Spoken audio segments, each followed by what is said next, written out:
Bismillahirrahmanirrahim. Assalamualaikum warahmatullahi wabarakatuh. Alhamdulillahirabbil alamin wassalatu wassalamu ala asrofil anbiya wal mursalin sayyidina wa maulana Muhammadin wa ala alihi washabihi ajmain amma ba'du. Puja puji syukur kita aturkan kehadirat Allah yang mana berkat karunia beliau kita semua dapat berkumpul hingga pada saat hari ini.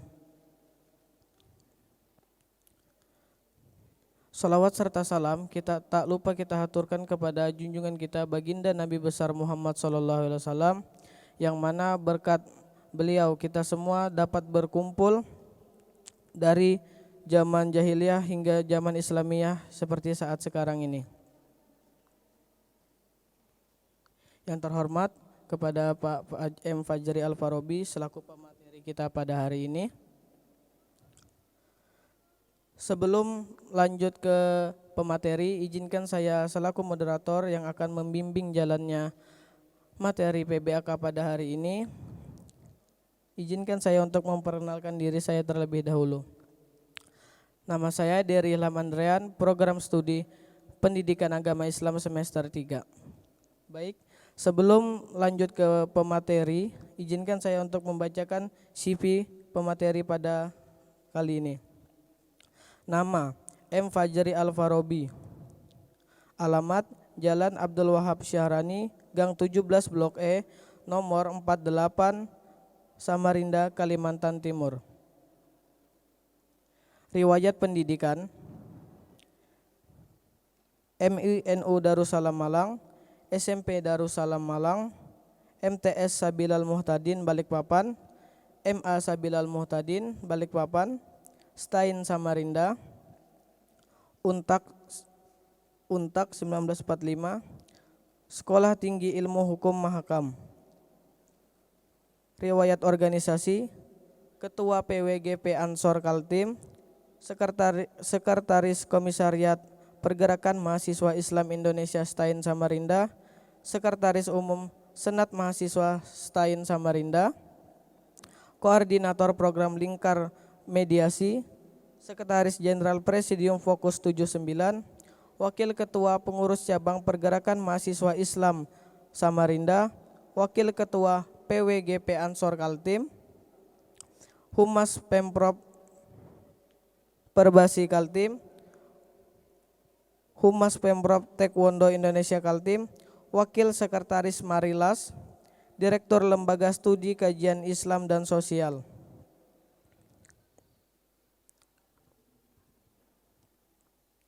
Oke, baik. Sebelum lanjut ke materi kita, saya akan sedikit membacakan gambaran atau prolog terkait materi pada kali ini. Islam Nusantara merupakan istilah yang pertama kali muncul pada Muktamar NU ke-33 di Jombang. Munculnya istilah Islam Nusantara ini dipelopori oleh Ketua PBNU Profesor Dr. Said Akil Siraj MA. Beliau menjelaskan bahwa Islam Nusantara merupakan mubayyizat atau khosois, yaitu Islam yang ada di Nusantara sejak zaman Wali Songo. Kemudian pokok-pokok bahasan yang akan kita bahas kali ini, yang pertama itu sejarah munculnya istilah Islam Nusantara, definisi Islam Nusantara, kemudian tujuan dimunculkannya Islam Nusantara sebagai sebuah konsep. Untuk lebih lanjutnya, langsung saja kita serahkan kepada pemateri selaku pemateri kita pada kali ini. Kepada pemateri, waktu dan tempat dipersilahkan. Ya, terima kasih. Assalamualaikum warahmatullahi ta'ala wabarakatuh. Waalaikumsalam warahmatullahi wabarakatuh. Alhamdulillahirrabbilalamin. Salatu wassalamu ala rasulillah wa ala alihi wa sahbihi wa mawalah. La haula wa la quwata illa billahil aliyil azim. Amma ba'd. Pertama, selamat datang kepada peserta di PBAK IAIN Samarinda. Berbicara terkait dengan Islam Nusantara, sebetulnya ini kalau tadi disebutkan bahwa ini muncul pada Muktamar ke-33 pada tahun 2015 di Jombang, Muktamar Nahdlatul Ulama di Jombang tahun 2015 yang lalu. Itu hanya peneguhan sikap bahwa Nahdlatul Ulama sebagai salah satu bagian daripada organisasi terbesar keagamaan di Indonesia ini meneguhkan sikapnya bahwa khosois tadi itu atau tipologi menjadi bagian yang terinternalisasi dalam pengembangan atau pelaksanaan ajaran keagamaan khususnya Islam tanpa harus menyampingkan nilai-nilai kemurnian agama Islam itu sendiri. Nah, tapi sejauh sebelum Muktamar 33 di Jombang tahun 2015 itu sebetulnya pelaksanaan Islam Nusantara, Islam ala Nusantara itu udah berjalan lama. Itu dimulai umpamanya ketika saya sedikit cerita pada saat Kekhalifahan Utsmani runtuh di tahun 1924. Kemudian itu banyaknya carut marut di kerajaan Teluk atau negara-negara Islam di daerah Teluk. Kemudian itu yang disambut oleh para masyayikh Nahdlatul Ulama yang akhirnya mendirikan Nahdlatul Ulama. Jawaban mendirikan Nahdlatul Ulama itu bukan dalam konteks bagaimana proses politik kekinian di Republik pada saat itu, Nusantara khususnya, karena waktu itu Indonesia belum berdiri, tapi lebih cenderung bagaimana menjawab persoalan dunia. Karena ketika Kekhalifahan Utsmani itu runtuh, bagaimana pengamalan-pengamalan Ahlus Sunnah sebagai sebuah manhaj al-fikr itu bisa terpinggirkan oleh pertempuran di negara-negara Teluk pada saat itu. Nah, sehingga berdirinya Nahdlatul Ulama pada tanggal 31 Januari 1926 itu adalah merupakan jawaban untuk menjalankan keagamaan Islam tanpa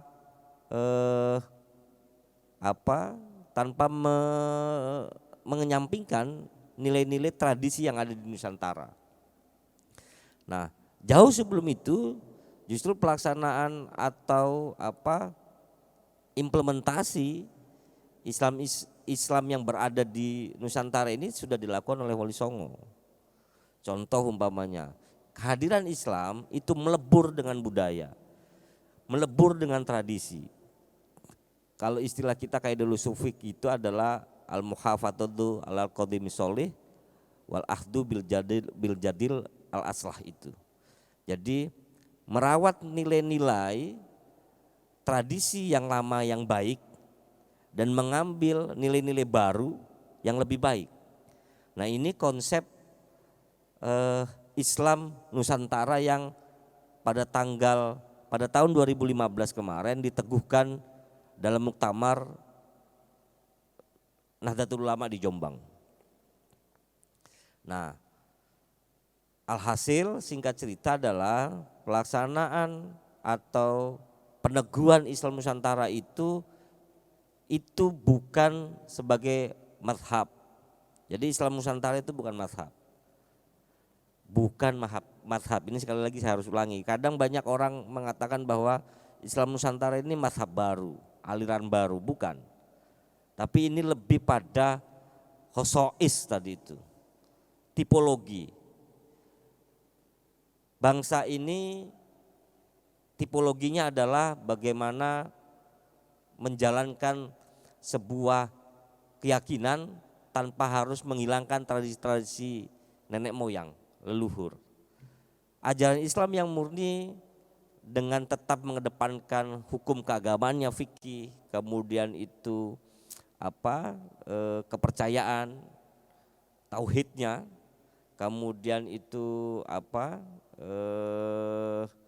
fikih, kepercayaan, kemudian itu beberapa hal terkait dengan nilai-nilai kemurnian Islam itu tidak sama sekali tidak dihilangkan sama sekali, tapi meleburkan itu menjadi sebuah keagamaan yang lebih elegan, lebih inklusif dan mampu diterima oleh semua orang. Karena Indonesia ini multikultural, sangat multikultural. Ada Bugis, ada nilai-nilai Bugis yang juga, tradisi-tradisi Bugis yang juga harus dihormati. Local wisdom bahasa kita hari ini, ada Jawa, ada Sumatera, ada Papua, ada NTT segala macam. Ada nilai-nilai lokal yang mungkin baik tanpa mengurangi syariat keislaman kita, itu bisa masuk dalam bagian dari pelaksanaan. Saya pikir itu. Baik, Pak. Selanjutnya mungkin bisa dijelaskan terkait kenapa sih adanya Islam Nusantara itu sendiri, Pak? Ya, kalau pertanyaannya kenapa ada Islam Nusantara itu sendiri, itu yang saya tadi sebutkan bahwa kita pingin bahwa Islam Nusantara ini, Islam yang ada di Republik ini, Islam yang ada di Indonesia ini mampu menjadi ruh dari pergolakan Islam, penyebaran agama Islam yang lebih terbuka, diterima oleh semua kalangan, tidak keras. Islam itu hadir sebagai agama rahmah. Ingat, Rasulullah itu diutus ke dunia ini, wa ma arsalnaka illa rahmatan lil alamin. Tidak aku utus engkau wahai Muhammad, kata Allah Ta'ala, selain untuk rahmat seluruh alam. Nah, Islam Nusantara melihatnya, memandangnya adalah rahmat seluruh alam itu tetap memanusiakan manusia. Islam hadir sebagai agama rahmah, bukan agama yang marah-marah. Islam ini hadir sebagai bentuk bagaimana kita merangkul semua kalangan, bukan memukul.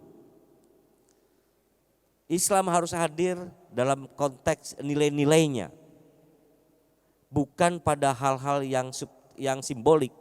Tapi Islam hadir itu adalah menerapkan nilai-nilai substantif keislaman. Apa nilai-nilai substantif keislaman itu? Satu, memanusiakan manusia.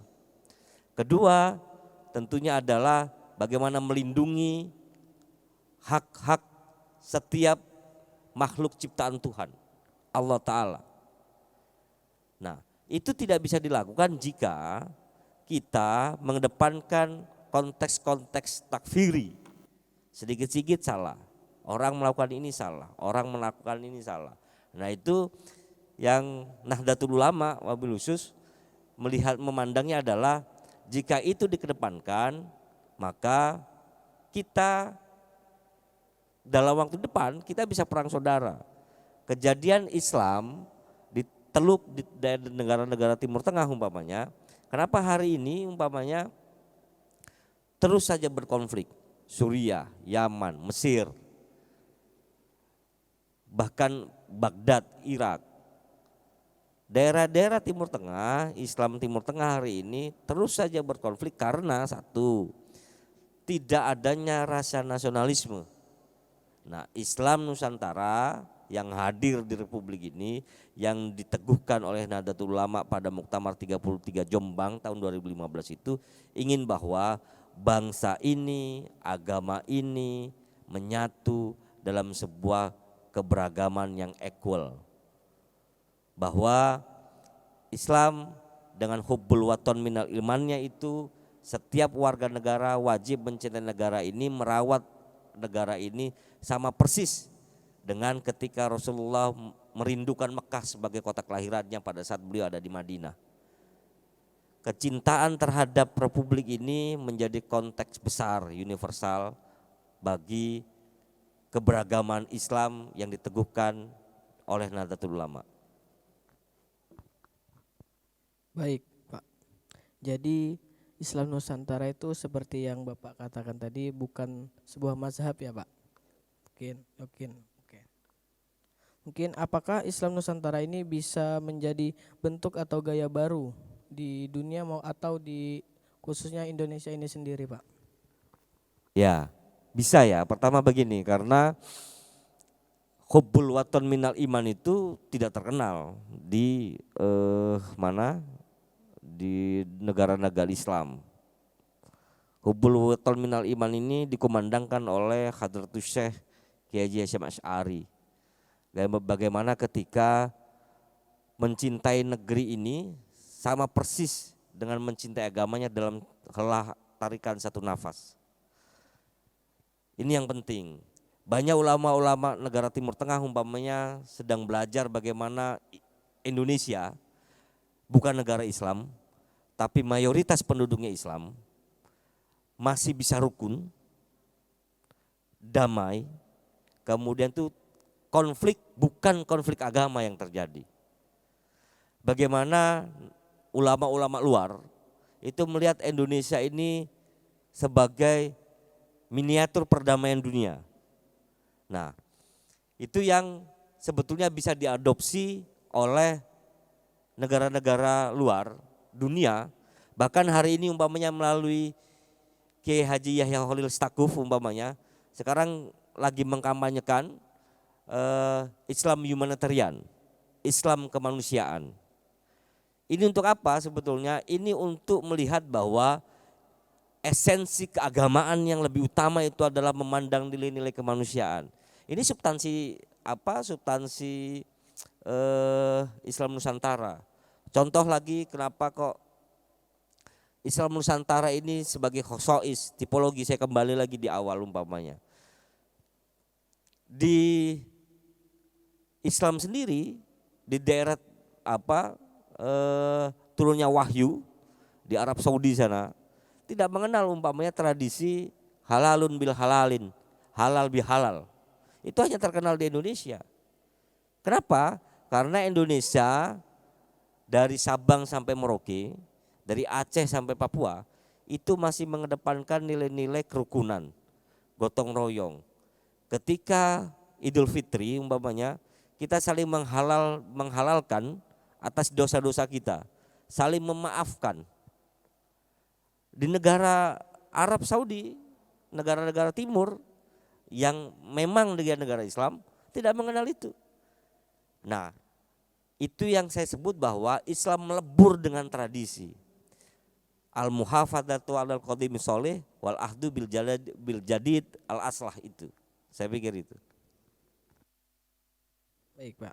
Jadi bisa kita tarik kesimpulan bahwa Islam Nusantara ini yang pertama tadi bukan mazhab tetapi tipologi atau khosois, yang mana Islam Nusantara ini adalah Islam yang tidak kaku atau ibaratnya itu mudah berbaur dengan berbagai kalangan yang ada di Indonesia. Fleksibel. Ya, fleksibel lebih tepatnya. Mungkin saya kira itu saja Pak yang bisa kita dapat sampaikan pada kali ini. Mungkin ada closing statement kepada Ya, memahami agama itu tidak hanya memahami diri kita sendiri.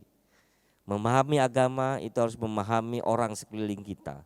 Memahami agama harus memahami bagaimana lingkungan, bagaimana memahami alam, bagaimana memahami semesta. Sehingga ketika kita beragama, kita tidak lagi mengklaim kebenaran itu pada milik kita, tapi kebenaran itu mutlak adalah milik Allah.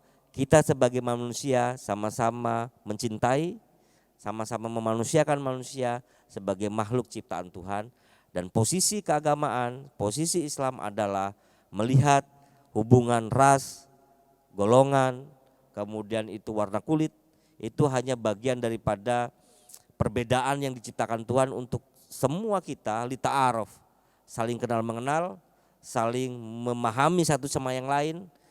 Kalau itu sudah diterapkan, kalau itu sudah kita implementasikan, maka yakin saja bahwa nilai-nilai Islam, bukan Islam simbolik, tapi nilai-nilai Islam itu mampu membumi antroposentrisme transendental, membumikan nilai-nilai keilahian bagi manusia itu jadi penting.